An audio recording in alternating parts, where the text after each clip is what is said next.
પાર્થિવ, ડોક્ટર રેડ્ડીઝ માટે વ્યૂ લઈએ. ખરીદારી અત્યારે આ સ્ટોક પણ આપણને બતાવી રહ્યું છે, લગભગ 1.5% આસપાસ મજબૂત ડેઝ હાઈના લેવલ પર છે, પરંતુ એક ફંડામેન્ટલ ચર્ચા કરી રહ્યા છે લોંગ ટર્મ વ્યૂ કઈ રીતે રહેશે ડીઆરએલ પર. ફાર્માસ્યુટિકલ સેક્ટરમાં આઈ થિંક ડોક્ટર રેડ્ડીઝ જેવી company is very well placed, અને ખાસ કરીને હવે યુએસ રિલેટેડ કોઈ ફાર્મા ઉપરનો ટેરિફનો overhang kind of is out. As such initially I think આ પ્રકારના યુએસ એક્સપોર્ટ રિલેટેડ ફાર્મા ઉપર કોઈ મેજર એવું કે ટેરિફ નહોતું, પણ નાઉ આઈ થિંક આ ઓવરહેંગ આઉટ છે. અમને લાગી રહ્યું છે કે now companies will be able to focus rigorously in terms of the pipeline. અને ડોક્ટર રેડ્ડીઝ છે એમને ઇવન ડીવીઝ લેબ પણ ઇન્ટરેસ્ટિંગ લાગે છે. ઘણું કેપેક્સ કંપનીએ કર્યું છે, તો ત્યાં પણ રેમ્પ અપ જોવા મળશે. I think these are now becoming interesting plays, and a US today trade deal baad, I think it seems that turnaround of Indian-centric pharma companies looks quite evident. Overall એક doctor Reddy's પર અને Indian pharma કંપનીઓ પર એક view બનતો જોઈ રહ્યા છે. ત્યારબાદ ટાઇટન માટે અમિત વ્યૂ લઈએ. 4190 લેવલ્સ પર અત્યારે સ્ટોક ટ્રેડ થઈ રહ્યો છે. ટાઇટન લગભગ 1.25% એક મજબૂતી સાથે કઈ રીતે વ્યૂ રહેશે આપનું? સારો જો હું કહીશ કે એના જે હિસાબથી જે લેવલ્સ બનતા પણ જોવા મળે છે, જ્યાંથી આપણને પાછો એક વાઇન જોવા મળશે 4205 ના ઉપર. 4205 ના ઉપર જે આજના દિવસમાં પાછો નીકળે છે, ત્યારબાદ કન્ફર્મેશન મળી જશે લોંગની પોઝિશન ક્રિએટ કરવા માટે. તો થોડુંક વેટ એન્ડ વોચ, જેમ 4205 ના ઉપર નીકળે છે, ત્યારબાદ કાઉન્ટર 4240 માટે તૈયારી કરી લેશે. તો એક વ્યૂ ટાઇટન માટે આ લેવલ્સને ધ્યાનમાં રાખીને બનતું જોઈ રહ્યા છે. કિરણ, કેન્સ્ટેક આ સ્ટોક માટે વ્યૂ લઈએ. 4.5% કેન્સ્ટેકનું કાઉન્ટર અત્યારે ઉપર છે. શોર્ટ કવરિંગ સ્ટોકમાં થઈ રહ્યું છે. વ્યૂ કઈ રીતે રહેશે અહીંયા આપનો? કેન્સ્ટેકની વાત કરીએ તો એક મેજર પ્રોફિટ બુકિંગ આવ્યું, એ પછી હવે એક રિકવરી આવી રહી છે. કેન્સ્ટેકની અંદર તમે જોશો તો આની પહેલા પણ જ્યારે 7800 થી કરેક્શન્સ આવ્યું હતું ઇન 2024, તો એમાં આપણે જોયું હતું કે 3800-3900 ની આજુબાજુ સપોર્ટ લઈને કાઉન્ટર ફરીથી 7500 સુધી ગયું હતું. તો મારા હિસાબથી આજની જે રિકવરી છે, નો ડાઉટ તમે અગર લોઅર ટાઈમ ફ્રેમ જોશો તો ત્યાં એક રાઉન્ડિંગ બોટમ પેટર્ન છે, ફોલિંગ વેજ પેટર્ન બ્રેકઆઉટ પણ છે, પરંતુ સ્ટોપ લોસ અને રિસ્ક રિવોર્ડ રેશિયો ઘણો અપસ્ટ્રેટ છે. આ તો એક રિસ્કી કોલ એવું કહી શકીએ. પ્લસ 3900 જેનું પ્રીવિયસ સપોર્ટ હતું એ રેઝિસ્ટન્સનું કામ કરશે. તો મારા હિસાબથી કન્ડિશનલ બાય રાખો. 3900 ની ઉપર ચોક્કસ જ લોંગ કરવું જોઈએ with the strict stop loss of 3800. જો 3900 ની ઉપર સસ્ટેન થઈ જાય છે તો પછી એક મેજર શોર્ટ કવરિંગ તમે જેમ કીધું 45-4400 સુધી આવી શકે એમ છે. તો 3900 ઉપર બાય કરો with the strict stop loss of 3800. 3800 એક સ્ટોપ લોસ કેન્સ્ટેક માટે ખાસ કરીને એક ધ્યાનમાં રાખી શકો છો. ત્યારબાદનું કાઉન્ટર જે ધ્યાનમાં આવી રહ્યું છે, ધ્રુમિલ એક વ્યૂ લઈએ. પીબી ફિનટેક પર 3.5% ઉપર છે આ સ્ટોક, મજબૂતી સાથે અહીંયા એક કારોબાર થતો બતાવી રહ્યો છે પીબી ફિનટેક. વ્યૂ કઈ રીતે રહેશે? તમે સ્ટ્રક્ચર જો ડેલી, વીકલી અને મંથલી ત્રણેય ટાઈમ ફ્રેમ પર સ્ટોકમાં એક સારું એવું કરેક્શન જોવા મળે છે. ડેલી ટાઈમ ફ્રેમ પર નો ડાઉટ લાસ્ટ 3 સેશનથી એક બાઉન્સ પ્લે આઉટ થાય છે. એઝ લોંગ એઝ સ્ટોક 1580 ના નીચે છે, આઉટલુક એ નેગેટિવ રહેશે. 1550-1555 આ એક સારી એવી રેન્જ છે શોર્ટિંગ માટે ફ્યુચર્સમાં. સો એક 30 પોઈન્ટના સ્ટોપ લોસ સાથે શોર્ટ પોઝિશન્સ બનાવે. આઈ થિંક સ્ટોકમાં અગેન 1500 અને 1480 ના લેવલ્સ આપણને નિયર ટર્મમાં જોવા મળશે. સો પીવી ફિનટેક પર આઉટલુક એક નેગેટિવ છે. નેગેટિવ આઉટલુક પીબી ફિનટેક પર, જ્યાં ફ્રાઇડે લોંગ અનવાઇન્ડિંગ થયું હતું ને આજે લોંગ સાઇડ પર બિલ્ટઅપ સ્ટોક બતાવી રહ્યું છે. પાર્થિવ, નવીન ફ્લોરિન માટે થોડા ફંડામેન્ટલ સમજવા છે, કારણ કે ઓલ ટાઈમ હાઈના લેવલ્સ પર આ સ્ટોક આજે પહોંચ્યો છે 6500ના. એની આસપાસ અત્યારે તો ટ્રેડિંગ થઈ રહ્યું છે, પરંતુ એક ફંડામેન્ટલી આ કંપની જાણીએ એક લોંગ ટર્મ માટે શું વ્યૂ હોવો જોઈએ નવીન ફ્લોરિન પર?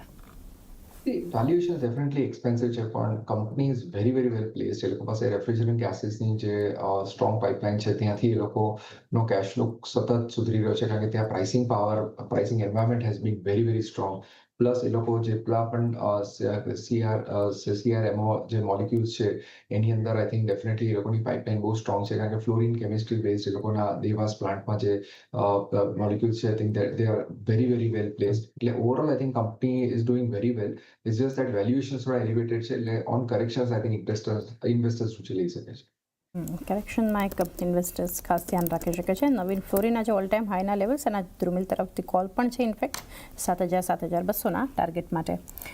આ સિવાય સ્ટોક જે ધ્યાનમાં આવી રહ્યા છે અહીંયાથી અત્યારે કોટક મહિન્દ્રા બેંક માટેના અમિત ચાર્ટ સમજીએ. 1% ઉપર છે અત્યારે આ બેન્કિંગ કાઉન્ટર, જો કે ડેઝ હાઈથી અત્યારે ઇનફેક્ટ ડેઝ લોના લેવલ પર પહોંચ્યું છે કોટક બેંક. કઈ રીતે વ્યૂ રહેશે અમિત?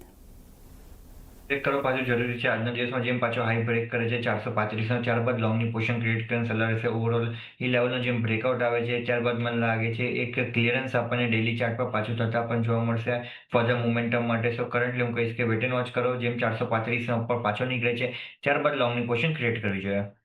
435 એટલે જે ડીઝ હાઈનો આજનો લેવલ છે એની ઉપર નીકળવાની થોડી રાહ જુઓ કોટક મહિન્દ્રા બેંક માટે.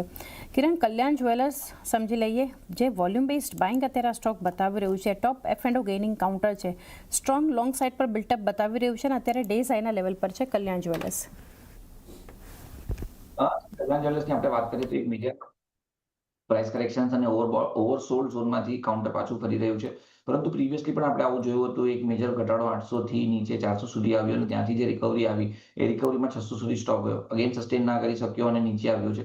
તો થોડો હાઈ રિસ્કી ટ્રેડ છે. જેમની પાસે છે એ હોલ્ડ રાખી શકે છે 400 ના એક સ્ટોપ લોસથી, કારણ કે લાસ્ટ ટાઈમ 400 ના લેવલની આજુબાજુથી જ એક રિકવરી આપણને જોવા મળી હતી. તો 400 ના એક સ્ટોપ લોસ રાખીને હોલ્ડ કરો તો 400 ના લેવલ બ્રેક નથી થતા તો ઉપરમાં 480 490 દેખાડી શકે છે. પરંતુ ફ્રેશ ખરીદારી હું અવોઇડ કરવાનું કહીશ. જેમની પાસે છે એ 400 ના સ્ટોપ લોસથી રાખી શકે.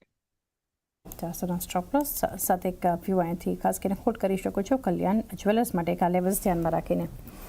અન્ય જે એક સેક્ટર સ્પેસિફિક ઓવરઓલ મેટલ્સ પર પાર્થિવ વ્યૂ લઈએ, કારણ કે ટાટા સ્ટીલ તો આપણે નંબર્સને લીધે એક ચર્ચા કરી છે, આ સિવાય ઇનફેક્ટ JSW સ્ટીલ પણ આજે ઓલ ટાઈમ હાઈના લેવલ્સ પર આપણને પહોંચતું દેખાયું. APL અપોલો જોઈએ એક ખરીદદારી જ્યાં આપણે બનતી જોઈ રહ્યા છીએ, સેલ મજબૂતી અત્યારે ત્યાં પણ બનતી જોઈ રહ્યા છે.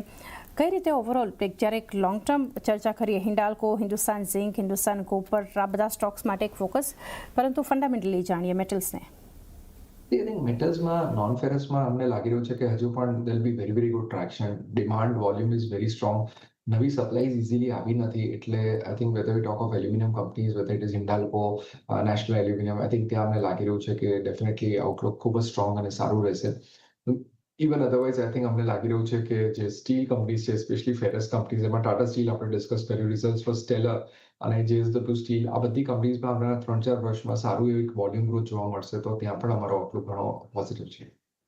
તો આ બધી કંપનીઓ પર એક આઉટલુક પોઝિટિવ. આ સ્પેસમાંથી એક વ્યૂ લઈએ દ્રુમિલ, APL અપોલો ટ્યુબ્સ માટે 1% ઉપર અને ઇનફેક્ટ આ સ્ટોકમાં પણ ઓલ ટાઈમ હાઈના લેવલ્સ આપણને બનતા દેખાયા. APL અપોલો અપોલોની આપણે વાત કરીએ, છેલ્લા 3 મહિનાથી સ્ટોકમાં એક આપણે જોઈએ ક્લિયરલી બ્રેકઆઉટ જોવા મળ્યું છે ડિસેમ્બર સિરીઝમાં. ત્યારબાદ stock is making higher high formations. Daily time frame પર તમે જો RSI ઓવરબોટ ટેરિટરીમાં છે. સો બાય ડીપનો અપ્રોચ રાખવો છે. ઘટાડેમાં જો સ્ટોક 2000-2050 પાસે આવે તો લોંગ પોઝિશન્સ ક્રિએટ કરાય 1950 નો સ્ટોપ લોસ રાખીને, અને અગેન અપસાઇડ પર આપણને 2200-2300 ના લેવલ્સ નિયર ટર્મમાં જોવા મળશે. So outlook is positive. Having said that buy ડીપનો અપ્રોચ રાખવો જોઈએ. As I said, overall metal space મને નેક્સ્ટ 1 થી 2 મહિના માટે સારું લાગે છે કરંટ લેવલ્સથી બી. So outlook is positive in APL Apollo. Buy ડીપનો અપ્રોચ રાખવો જોઈએ. બાય ટિપ્સનો એક અપ્રોચ અહીંયાથી હોવો જોઈએ APL અપોલો ટ્યુબ્સ માટે. કિરણ, DLFના ચાર્ટ સમજીએ, કારણ કે ઘણું સારું રિવર્સલ આપણને ફ્રાઇડેના સેશનમાં જોવા મળ્યું. ઘણા લાંબા સમયના ઘટાડા બાદ DLFમાં, અને ઇનફેક્ટ શેર 200 WMA ઉપર જે છે આપણને એક સક્સેસફુલી આ લેવલ્સ આપણને બતાવ્યા, અને લગભગ છેલ્લા 5 સેશનથી આજના સેશન્સની સાથે જોઈએ તો કાં તો શોર્ટ કવરિંગ બતાવ્યું છે F&Oમાં, કે આજનું સેશનની વાત કરીએ તો લોંગ બિલ્ટઅપ બતાવ્યું DLFએ. વ્યૂ કઈ રીતે રહેશે અહીંયા? ડેલી ચાર્ટ ઉપર તો સ્ટોકની 50 દિવસની મૂવિંગ એવરેજના રેઝિસ્ટન્સની આજુબાજુ ટ્રેડ કરે છે, પરંતુ લોઅર ટાઈમ ફ્રેમની અંદર સ્ટોકે એક ફોલિંગ ટ્રેન્ડ લાઇન બ્રેકઆઉટ આપ્યું છે. બીજી તરફ તમે જોશો તો એક કપ એન્ડ હેન્ડલ પેટર્ન પણ આપણને જોવા મળી રહી છે. ઓવરઓલ માર્કેટ અમને થોડું ડાઇસી લાગી રહ્યું છે, કારણ કે તમે જોશો તો સવારની એક ગેપ અપ પછી માર્કેટમાં અત્યારે ડેઝ લોની આજુબાજુ ટ્રેડ કરે છે અને ડેઝ લોમાં પણ 2500 ના લેવલની આજુબાજુ ટ્રેડ કરે છે. તો થોડું અમે નર્વસનેસ માર્કેટમાં દેખાઈ રહી છે, પરંતુ આ નર્વસનેસની અંદર DLF એક હાઈ બીટા કાઉન્ટર છે, તો થોડો હાઈ રિસ્કી કોલ બની રહ્યો છે. પરંતુ 650 ની નીચેનો સ્ટોપ લોસ રાખીને ઘટાડે બાય કરવાની સલાહ રહેશે. DLF ની અંદર cup and handle pattern breakout છે. જો 650 ના લેવલને બ્રેક નથી કરતું DLF, તો આવનારા સમયમાં આપણને ચોક્કસ 700 પ્લસના ટાર્ગેટ DLF માં દેખાઈ શકે છે. તો ઘટાડે બાય કરો 650 ના સ્ટોપ લોસ સાથે DLF.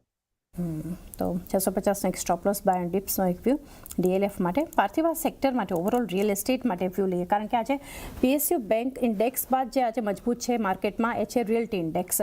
ત્યાં ગોદરેજ પ્રોપર્ટીઝ, ઓબેરોય રિયલ્ટી જુઓ, DLF જેવા બધા સ્ટોક્સ એક આપણને ખાસી મજબૂતી, અને ઇન્ડેક્સ પણ 2.5% મજબૂતી બતાવી રહ્યું છે. આપ કઈ રીતે સલાહ આપશો અહીંયા?